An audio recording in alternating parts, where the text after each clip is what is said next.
Hello, Louisette. It is so great Hi. to have you on. Thank you for coming back to us at Permaculture Pinup and for what we think is a very important conversation that we're hoping to stimulate within the greater community.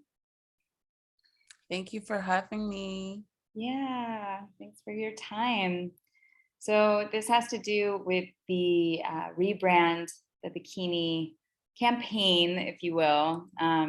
We're not trying to make this a big thing for our organization. It's just we found out some information within the last year that was shocking. And before I knew, I did not know. And I feel like it will be the same for many people to find out the hidden history of the bikini, the name, like where it came from. And I'm excited to have this conversation with you. You were one of our first permaculture pinup models, so thanks again for that. Thank you. Yeah, and so it's great to have you back to kind of give us an update and then have this conversation, this important conversation with you. So yeah, would you like to introduce yourself? I don't want to do it for you because you are involved in many things, and please feel free to update us as well. Yeah, no problem. Well, thanks first of all for having me a part of the project. You're always pulling me into the space of discussing very important topics. So I really appreciate that. And so I am, again, my name is Louisette, and I'm a singer, songwriter, producer. But I do a bunch of other projects. Right now, I'm working on my double major in public policy and psychology. I already have a diploma in civil engineering technology, but I'm trying to merge all three together, um, hopefully to create a project or program or initiative that will help to change the face of policy by intersecting how environment affects the mind, and how it's very important to have healthier environments designed to help with mental health of people. Okay. So that's what I'm working on right now, in terms of education wise and getting those kinds of certifications and designations. And then I also have a project that I'm working on for Haiti. That's something I'm not going to go too deep in right now, but with everything that's been happening with Haiti, I really feel that, us living on the mainlands of the American continent, because obviously the Caribbean islands are a part of the American continent as well, I think we should be able to um, work on initiatives that can help the islands, um, especially when we see the governments are kind of biased when it comes to certain islands, especially when they are islands that are predominantly people of color, or you melanated Black people, quote unquote, right? So Mhm. that's one project, another project that I'm working on. And what else? I'm always doing things, and I'm working on new music as always. So yeah, so I have my plate filled with fun stuff. It takes a lot of work, but and then we're working on this together. So I'm really, happy to be a part of this, and I hope that I could contribute. Um, you know, I hope I can contribute enough. Yeah, well, I think that this is a good start, right? This is our first step. Uh, and again, I thank you for, you know, giving your time to take this first step with us. So now I know I pitched you on this, but did you know about the history of the Bikini Atoll before I sent you our link? I did not. honestly, there was another island that I heard about. I can't remember the name of it. I tried to find it, but no, I did not know about it. But there was another island that I did know of. I have to look for it, but it was a documentary where there were some nuclear testing done on an island. For all I know, it could have been the same island, Right. but it was a while ago that I saw that documentary, and I remember all of the inhabitants of that island had to leave, and it became like a base for the U.S. military. So when you told me about Bikini Atoll or Atoll, I was like I hadn't heard about it. No. Okay. Yes. Shocking. So Very shocking. yeah. So I mean, it's basically kind of the same story. If there's a different island, then there is. But so what we call the bikini, and the reason why I thought this was really relevant and to start sharing it and bringing up the conversation now is because we're heading into what we would call bikini season, especially in North America. It's we're heading into summer. It's always quote unquote bikini season here in Costa Rica, where I'm at. And I found it so shocking to find this, kind of hidden history. And so this itsy bitsy teeny weeny scandalous nuclear age history. So we have the link now. This will, always be available. We'll be sharing it. It's on the Permaculture Pinup website, our Facebook page. And whenever we share these videos, I think we'll probably be uploading to YouTube. The link will be there as well. But yeah, and so embedded are just, some pictures and a documentary that's free. I had read a book, and actually I posted a link to that book down here. It's called For the Good of Mankind. And I had been in contact with the author of that book.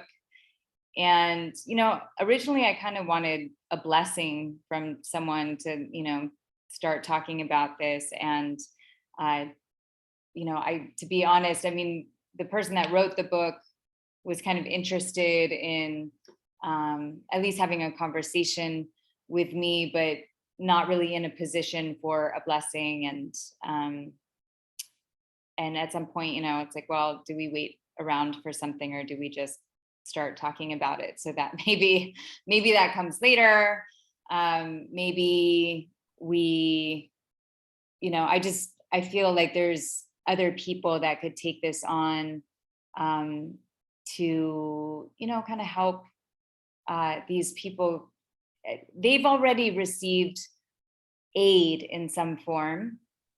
So I guess what we should probably do is just talk about it real quick. So like Louisette said, again, it's like, I don't, we're not sure if she had knows the history of another island or if it was the same one.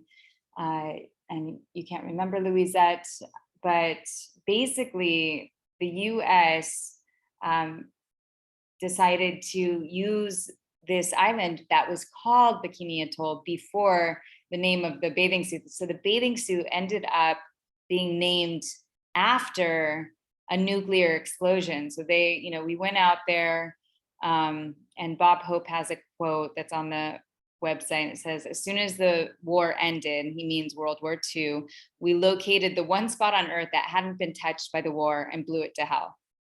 And so he's talking about Operation Crossroads, which that was, and that was in 1946. So, thankfully, we weren't completely horrendous. We did remove, like relocate the people that were on the island, but I feel that we, like I'm sure that there was people that knew that this was not a great idea. I don't want to say that the people, like in the video, you see somebody talking to the islanders saying this is for the good of mankind and talking them into it. And was that person being disingenuous? That person might have been brainwashed, by their military service, and really thinking that it was for the benefit of mankind.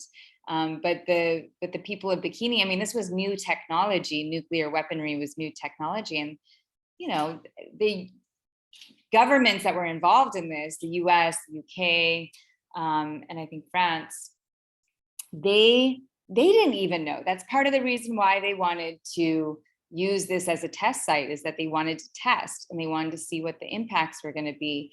And for sure, they weren't communicating that correctly to the islanders. And so they thought they were going to be able to come back and re-inhabit their home. And they still, to this day, have not been able to do that. So it's just this very, kind of sad history that I think, while we're wearing these bikinis, it's like, should we even be calling it a bikini anymore? Like, what are your thoughts on that, Louisette? Like, do we need a rebranding of the bikini now, knowing this history?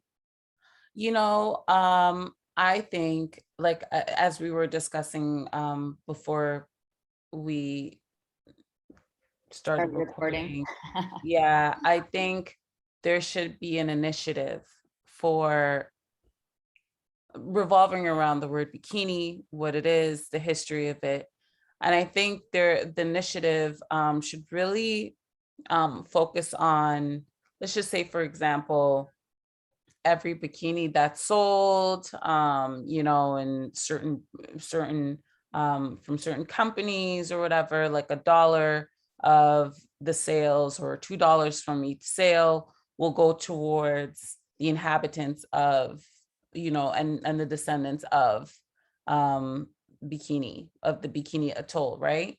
And I say that, like, I know that it would be, people listening will be like, oh, well, I mean, how would we create something like that? I mean, to be honest with you, like, anything is possible if we, as a people, when we put our mind to it, anything is possible. We've seen some very interesting things happen in the past 2 years, especially during the pandemic.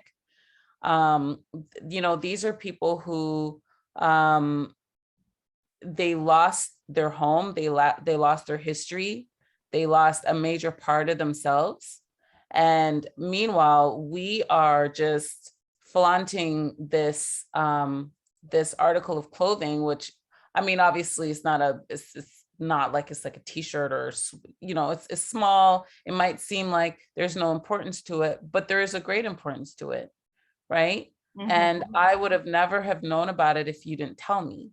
So I think we to some degree owe it to these people, to give back. I don't think we should change the name of the bikini. I think we should keep it the same, because it maintains that history there, right? So it's like, every time we talk about the bikini, it's like we can connect it back to those people and what they went through, just so that some form of this testing could occur, and it basically just annihilated a large part of who they are, their identity. Right. Yeah, and just for anyone that is listening, so how, if anyone's wondering, like, well, how did it get named this? Why would it be named after this?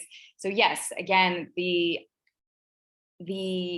two-piece that we know as a bikini was named after the explosion and the test. And the reason is that there was a French designer, I think you pronounce his name Louis Rebrand, and he wanted some shock value. He was going to debut his two-piece on the world stage a few days after this test. And that wasn't coordinated, but I think what it was is that he caught wind, if you will, of what the US had done, the US and partners had done, and thought, wow, that's shocking as I want my, design to be. And so he just decided that was a great idea. And that's how the name came to be for what we now know as the bikini.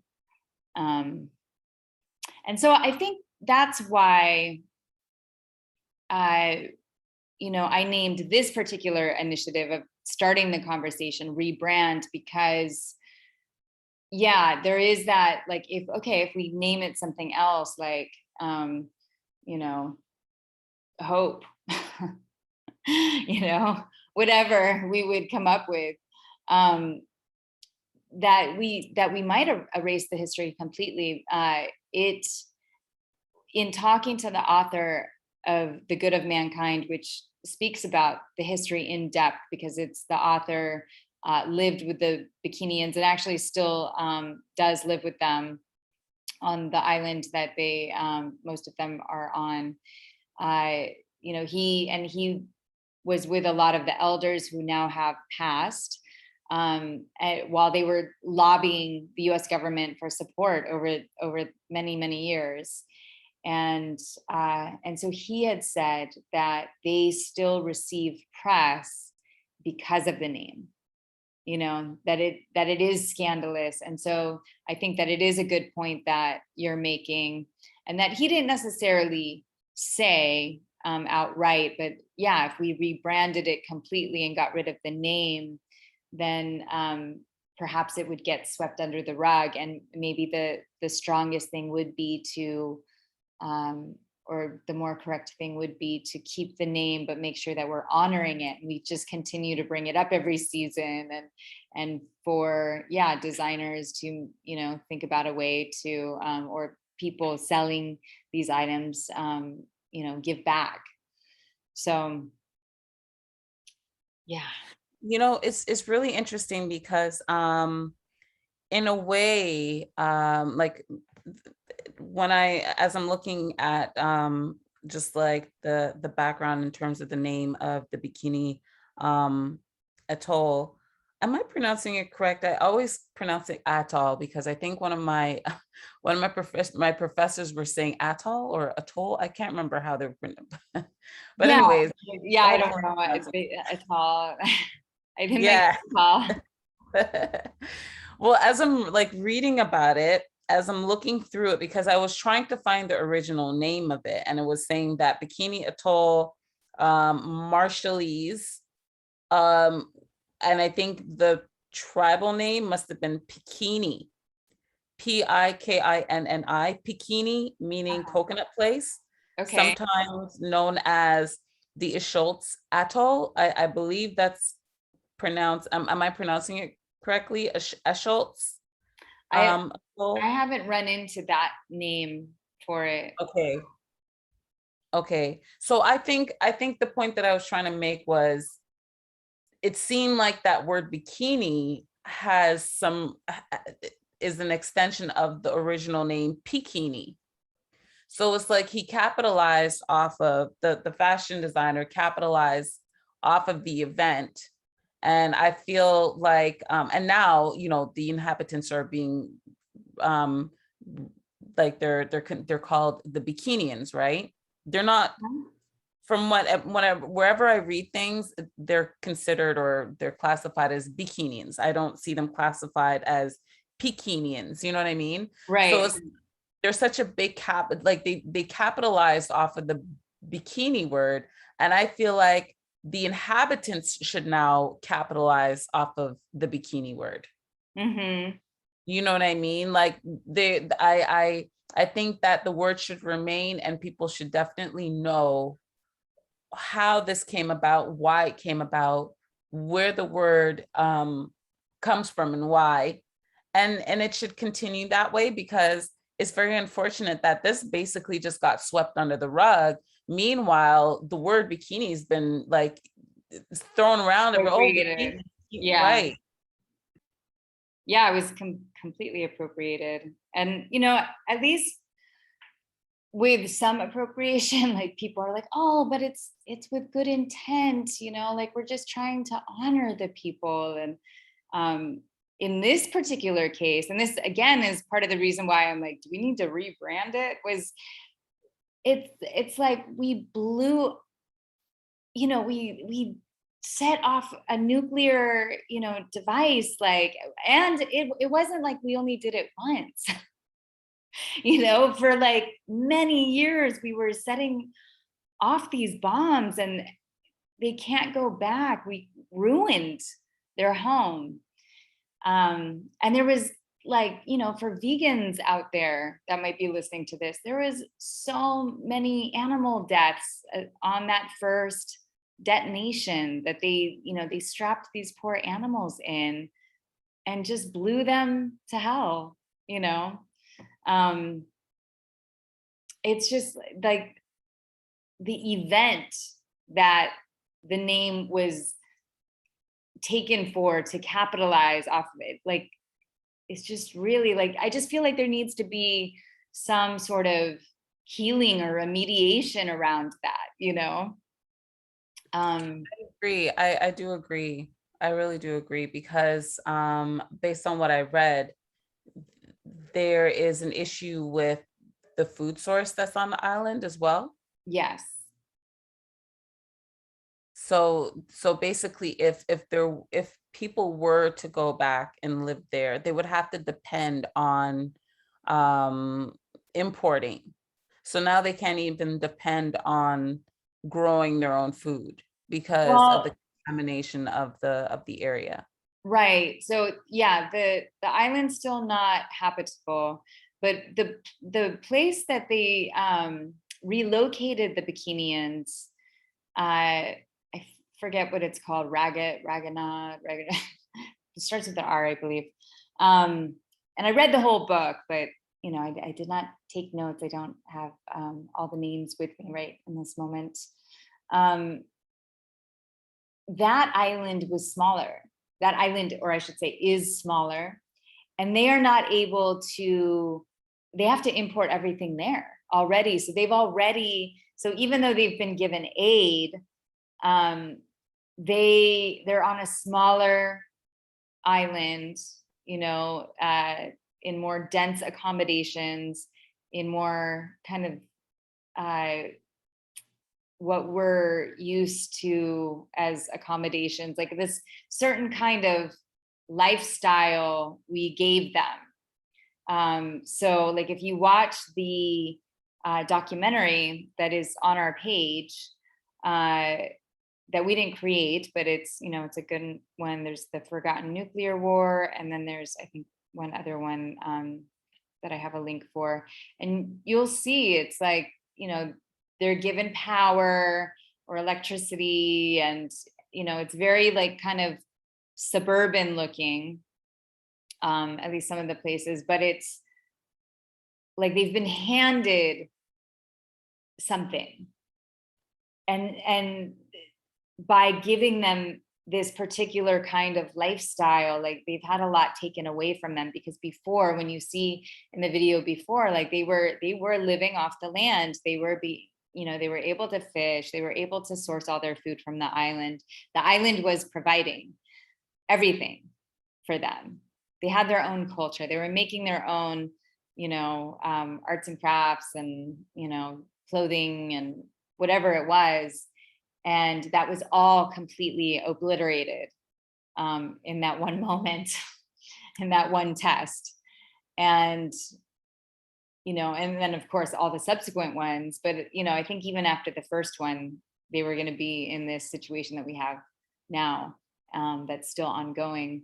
And so even where they're at now, it's like they're already at that place where they have to basically import everything, and they have this lifestyle where they're reliant on a system and not nature. Right. Right.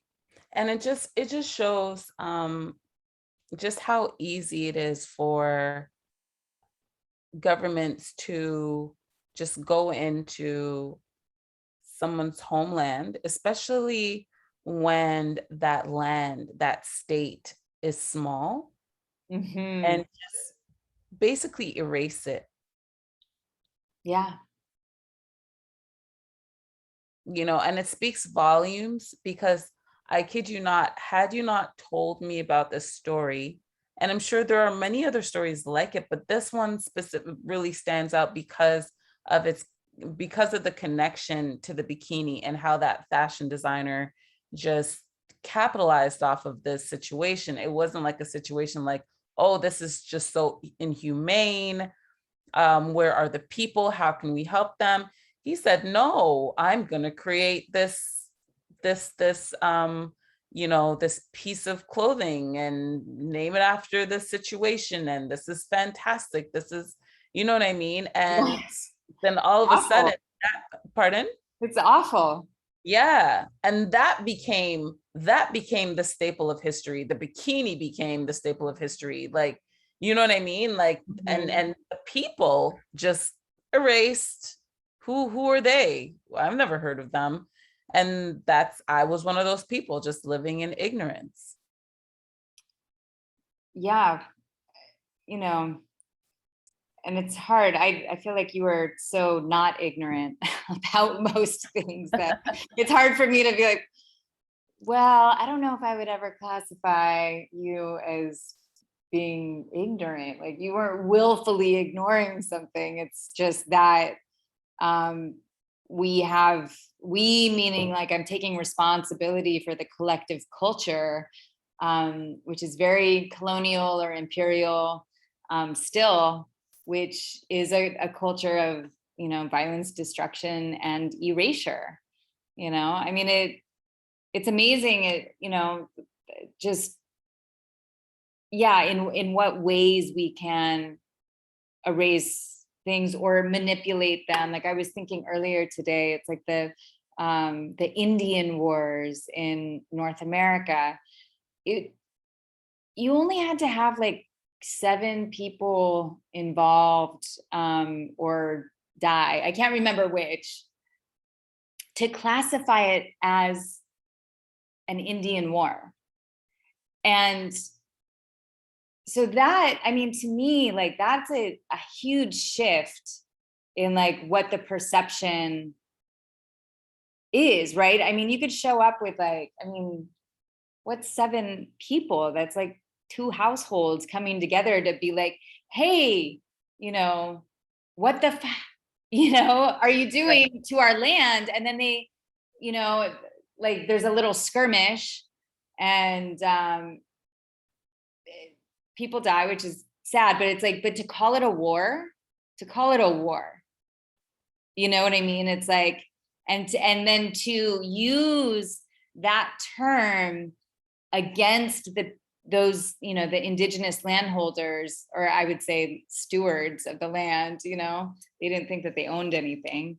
And to justify continued violence because, well, we're in war with these people. And you see, I didn't even know that. Yeah. I didn't know that part where you said, 7 people for them to create the narrative that this is a war. 7. Mm-hmm. Yeah, and my number might be wrong. Maybe I'm off, but it's very low. Yeah, like it's just a small group of individuals who might be just disagreeing about something, and the narrative would be flipped a certain way to justify the behavior of those coming in. Yeah, exactly. So, and this is just a continuation, right? It's like what happened in Bikini is a continuation of this consciousness of like manifest destiny. Like we can just take what we want and do what we want. Previously it had been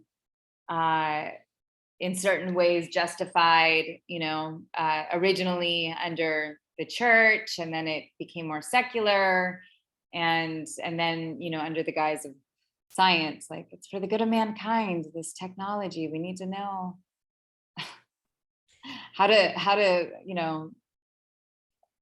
blow each other up better. It's just whatever that is needs to heal within our own consciousness, I think. And so I think looking at these stories and really questioning them, I think is important. I agree. Because it's very ironic that I'm sure these people, the military and whoever, well, obviously the United States, their actions were very barbaric, but ironically, they were also looking at the Bikinian or the Pekinian people or the Marshallese people as barbaric. Mhm. Right. You know, Yeah, I mean, they definitely did not value their lifestyle. It's like, I think in a way they're like, oh, it's only 167 people that live on this island. right. We'll just move them. We'll just move them and blow up a big ship and possibly contaminate their island for who knows how long. Who cares about them and their children and any kind of legacy? It's just 167 people. We'll just. But you know what I think is really crazy too is that, and not to cut you off, Mm-mm. I think what's really crazy is that the ignorance behind the fact that they think that that nuclear test is just isolated to that area, because nuclear tests have effects on the water, it has effects on the air, it has effects on the atmosphere, it has effects on the globe in itself.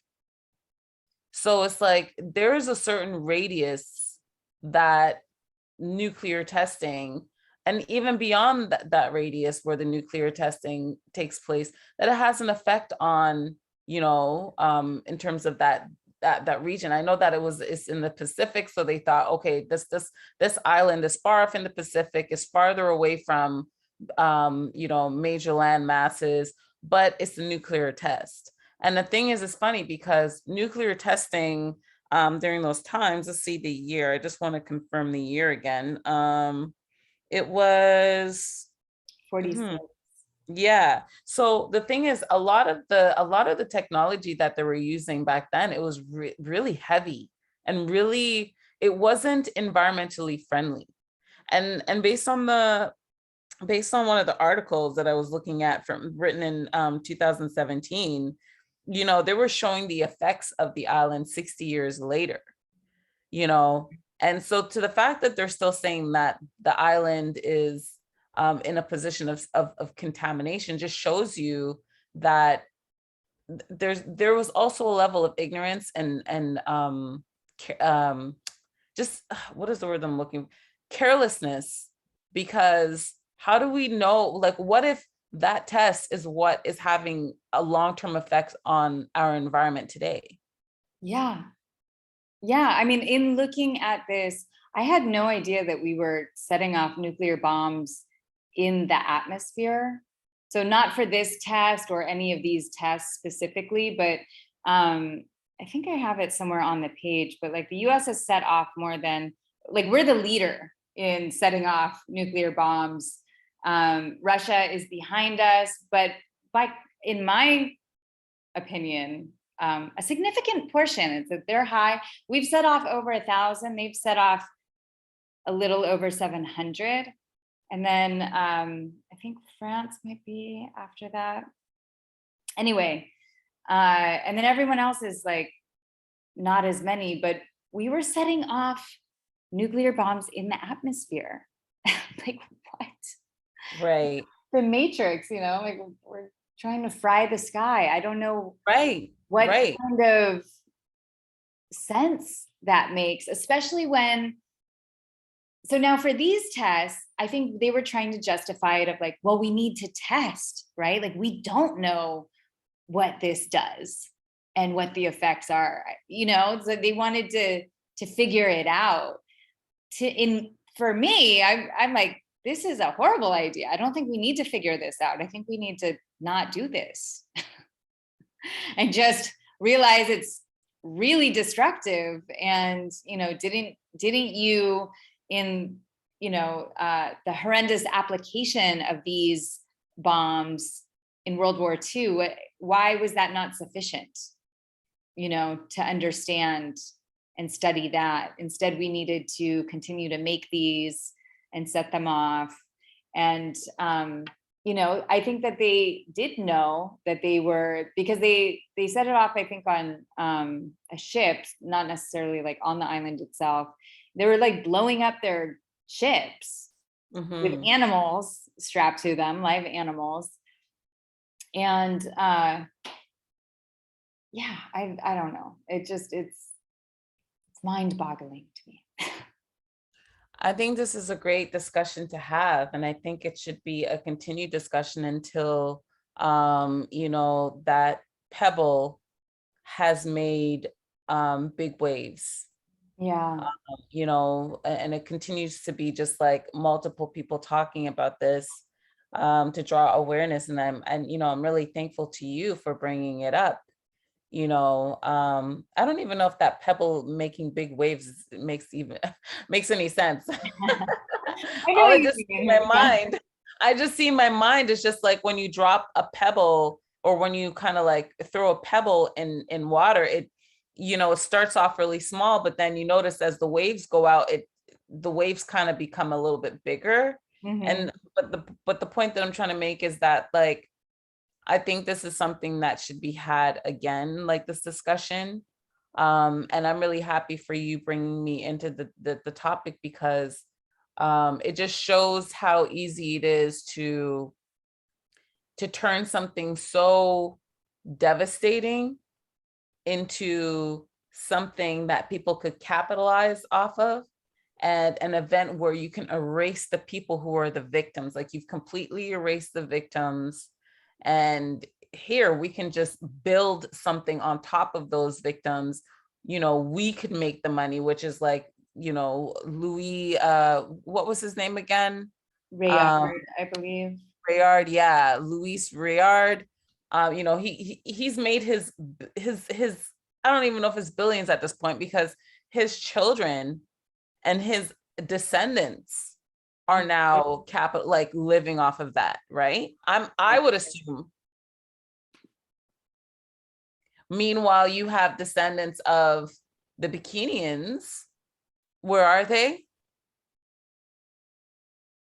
Yeah, they're close to, they're in the Marshall Islands, but not at home. Right. They haven't gotten a cent from, I mean, probably there have been some UN. I think you were mentioning there has been some assistance or aid that has been sent to them, but that doesn't amount to the amount of money that companies have profited off of the bikini. Right. Off of those people, basically. I mean, if they were, it's like they should trademark their name. Right. But I mean, what a horrible, you know what I mean? It's like to even have to be at that level of like, what can we do to protect our culture? I mean, that would be, like, we do something to Puerto Rico and then we use that for a beer that becomes really popular. And, it's like, well, you guys should have maybe trademarked your name that you identify your entire culture as. Mhm. It's wow. But how to give like reparations for this, you know what can be done. And so we don't need to figure that out now, but it's just, that's the discussion that I wanted to have. And I think that, we took our first step today, and I think it was good. I think people Yes. will understand a little bit more. So, and if you're still confused about it, everyone, you can go to the website, do your own research. There's the book that you can read, The Good of Mankind, the documentaries, and just have the conversation. Ask people if they know what the history of the bikini, and you can share the web link. Maybe go in and talk to your local boutiques that carry bikinis. These were just some of the ideas that I had, and those are shared on the web link as well that we have on the Permaculture Pinup. But do you have any other ideas or last words, Louisette? I think we should do this again. Okay. We should definitely do this again regarding the topic, and probably we can, dissect some of the documentaries regarding the topic and share it with people who might not be able to have the time to sit down and watch the documentary. What do you think?